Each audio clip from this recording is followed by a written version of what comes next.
คนไทยไปเที่ยวอยู่ลาวเจอดีอีกแล้วพี่น้อง ถึกเนาะสัมภเวสีกองร้อนลาวเนาะดักปุ่นอีกแล้วพี่น้องเป็นเงิน2ล้านกีบเนาะที่เขาไปเป็นคาราวานคือมีรถมอเตอร์ไซค์รถจักรรถวิบากอหยังประมาณนี้นะเขาไปเที่ยว19คันคือดักปุ่นหรือว่าลัดป่นเป็นจังได๋ไปเบิ่งกัน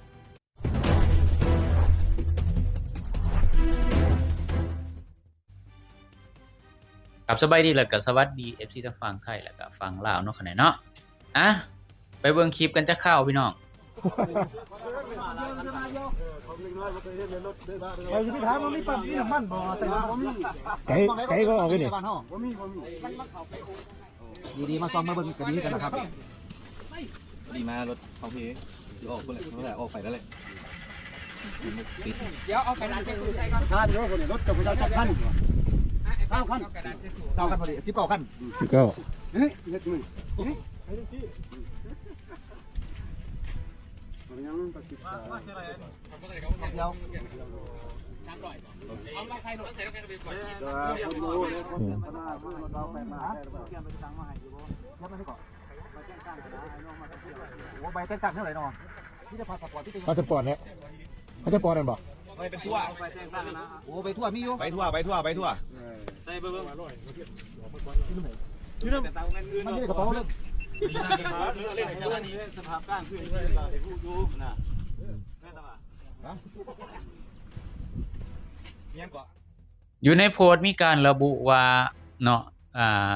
ประมาณ2ล้านกีบเพิ่นอยากได้นะพี่น้องก็ตกเป็นเงินไทยประมาณ 1,400 แหละสุดท้ายก็ต่อรองได้เหลือประมาณ 600,000 กีบเท่ากับเงินไทยก็ประมาณ800นี่ล่ะ800กว่าบาทนี่ล่ะประมาณนี้ล่ะถามว่ามีหน้าที่อิหยังกองร้อนสิไปจับเป็นตำรวจท่องเที่ยวบ่หรือจะมีหน้าที่อิหยังไปกวดพาสปอร์ตหรือว่าไปกวดอิหยังหรือว่าไปตรวจอิหยังที่มันบ่แม่นหน้าที่ของเจ้าของเนาะกองร้อนมีหน้าที่รักษาความสงบความเรียบร้อยเรื่องขี้ลักมักซกอิหยังประมาณเรื่องกินน้ำกระท่อมอันนี้โอเคแต่ไปตรวจเนาะหรือว่าไปกวดเจ้าหน้าที่นี่พวกเจ้ามีหน้าที่อิหยังหรือว่าอยากให้เขามาเที่ยวแล้วครั้งเดียวจบเลยแม่นบ่อยากให้เขาซาเขาลือแม่นบ่บัดกับคนจีนพวกเจ้ากล้าเฮ็ดบ่คนไทยเขามาเที่ยวประเทศลาวมันก็ดีเนาะเอาลงโซเชียลเอาลงอินเทอร์เน็ตเอาลงเว็บไซต์ก็คนต่างชาติเขาไปอ่านเบิ่งโอ้หม้องนี้น่าเที่ยวหรือว่าคนประเทศอื่นๆเห็นในเว็บไซต์ก็โอ้ประเทศลาวน่าเที่ยวเป็นธรรมชาติดีเอารถวิบากเข้าไปได้เขาก็อยากมาแต่ถ้ามาเฮ็ดแนวนี้เป็นจังได๋ทำลายการท่องเที่ยวเนาะนี่คือการทำลายการท่องเที่ยวรถใหญ่ปานนั้นเนี่ย19คันน่ะเป็นคาราวานมาแบบนั้นน่ะคันเขาบ่มีหนังสือถูกต้องเขาสิเอาเข้ามาเฮ็ดอิหยังสิมาปล้นเอาแบบหน้าล้านๆมันเกินไปบ่คันเขาบ่มีพาสปอร์ตบ่มีหนังสือถูกต้องเขาสิเอาเข้ามาตั้ง19คันเป็นคาราวานมาแบบจังซี่นี่คิดได้จังได๋วะกองร้อนนี่เอาแบบคนมีความรู้เอาแบบคนที่มันมีหลักการกว่านี้รู้จักแยกแยะรู้จักคิดอิหยังที่มันเป็นเหตุเป็นผลเนี่ยมีบ่พี่น้องหรือว่าประเทศลาวต้องการคนแบบนี้ไปรับใช้สังคมเพื่อไปฮีดไถหรือเพื่ออิหยังก็แล้วแต่เพื่อไปแสดงความจองฮ้องไปแสดงกล้ามดากและที่สำคัญนี่มีปืนไปน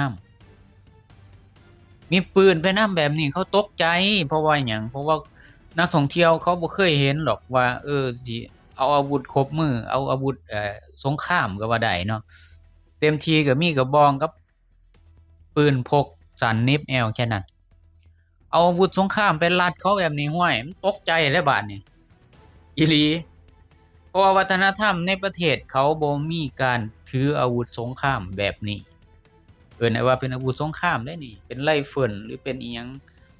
เป็นเซกาเซบ่หรืออิหยังก็บ่ที่มันบ่มีแมกกาซีนน่ะเซกาเซปืนไรเฟิลของสมัยญี่ปุ่น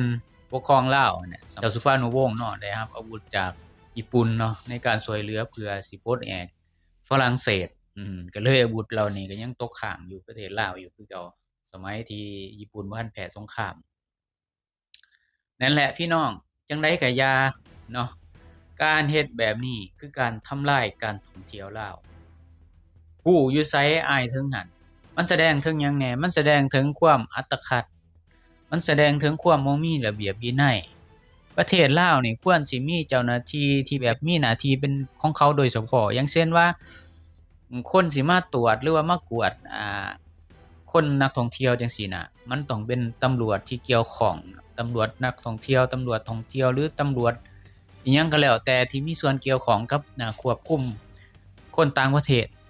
มันต้องมีต่างหากบ่แม่นว่าสิเอาคนแบบจังซี่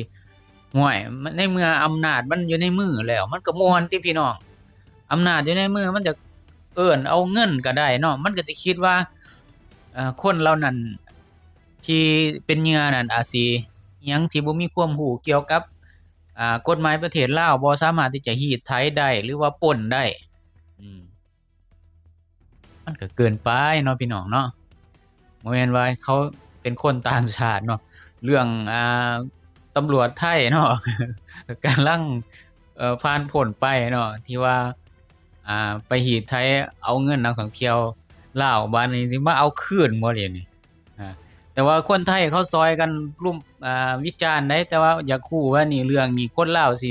มีหน้าใดพวกอินฟลูเอนเซอร์หน้าใดนี่สิมาเฮ็ดข่าวสิมาวิจารณ์เกี่ยวกับเรื่องนี้บ่นะกล้าบ่ฮะหรือว่ากล้าแต่กับคนที่ออกมาเรียกร้องหรือว่ากล้ากับคนที่เขากล้าวิพากษ์วิจารณ์แล้วก็ออกร้อนออกร่นอยู่บ่ได้ว่าคนนี่หัวสูงกว่าอิหยังประมาณนี้เกิดความริษยาขึ้นมาบ่ได้ไปเว้าให้พรรครัฐคอยเนี่ยมันเฮ็ดแบบนี้ก็อย่าประมาณนี้บ่พี่น้องถึงแม้นว่าจิตใจอาจสิบ่ได้คิดแต่ว่าการแสดงออกการไปต่อต้านผู้ที่เขาวิพากษ์วิจารณ์เนาะการเฮ็ดเวียกของรัฐบาลหรือว่าหน่วยงานใดก็อย่าที่เอิ้นว่าเป็นกองร้อนหรือหยังก็แล้วแต่ที่ว่ามารักษาความสงบเนี่ยมันก็ครึ่งๆกลางๆเนาะพี่น้องเนาะคันมาเฮ็ดแบบนี้นี่เสียหลายพี่น้องแอดมินเบิ่งแล้วเนี่ยมันบ่สมควรที่จะให้กองร้อนเนี่ยที่บางคนเนี่ยเรียนจบประถมหรือบ่ก็บ่ฮู้เนาะเพียงแต่ว่าเอิ้นว่ามีเส้นมีสายญาติพี่น้องเป็นนายบ้านบ่หรืออิหยังก็แล้วแต่เนาะก็เอากันขึ้นมาพวกกองร้อนเขาก็เงินเดือนก็บ่มีหรือบ่ก็บ่ฮู้ล่ะโดนๆจังสิได้เบี้ยเลี้ยงโดนๆเทื่อนึงว่าซั่นซะเบี้ยเลี้ยงเขาให้มาน่ะแต่จักสิได้จักก็บ่ได้ก็บ่ฮู้เพราะว่าเนาะตาสีตาสามาเป็นกองร้อนน่ะนะคือเห็นที่คลิปที่ผ่านมาแอดมินก็เคยเฮ็ดแม้แต่คนลาวแท้ๆนี่ก็ยังถูกเนาะพี่น้องก็ยังถูกกองร้อนซุ่มนี่มารีดไถหรือว่า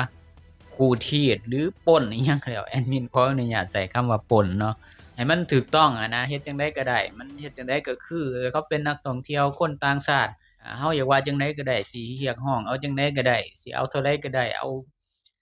อาวุธสงครามมาถือให้ย้านหรือจังได๋เขาก็สิยอมเองประมาณน่าสิเฮ็ดหลายเทื่อแล้วแหละคันเบิ่งแล้วเนาะคันบ่เฮ็ดหลายเทื่อมันคือสิบ่กล้าออกมาแบบนี้เนาะพี่น้องเนาะจังได๋ก็ฝากเด้อพี่น้องฝากเบิ่งเนาะเจ้าหน้าที่บ้านเมืองเนาะอำนาจการปกครองเนาะคิดดีๆสิเฮ็ดแบบนี้เนาะสิให้กองร้อนพวกนี้ออกมารีดไถนักท่องเที่ยวหรืออิหยังก็แล้วแต่ที่มันเป็นอย่างที่เป็นประเด็นอยู่ทุกมื้อนี้เดี๋ยวว่าแม่นไผก็อย่าสิมาคนเดียวหรือเป็นคฤหัสถ์ก็แล้วแต่มันต้องประสานงานกันว่าคฤหัสถ์เหล่านี้นี่มาถูกต้องบ่หรือจังได๋จังเข้าไปหาเขาเนาะมันไปเฮ็ดให้เสียบรรยากาศเฮ็ดให้เสื่อมเสียเฮ็ดให้เขาสิบ่เข้ามาประเทศลาวเนาะโอเคสำหรับมื้อนี้ขอบคุณสำหรับทุกท่านที่เกียรติเข้ามาติดตามรับฟังรับชมหรือบ่ไลค์กด Subscribe เพื่อสุขภาพก็มีข่าว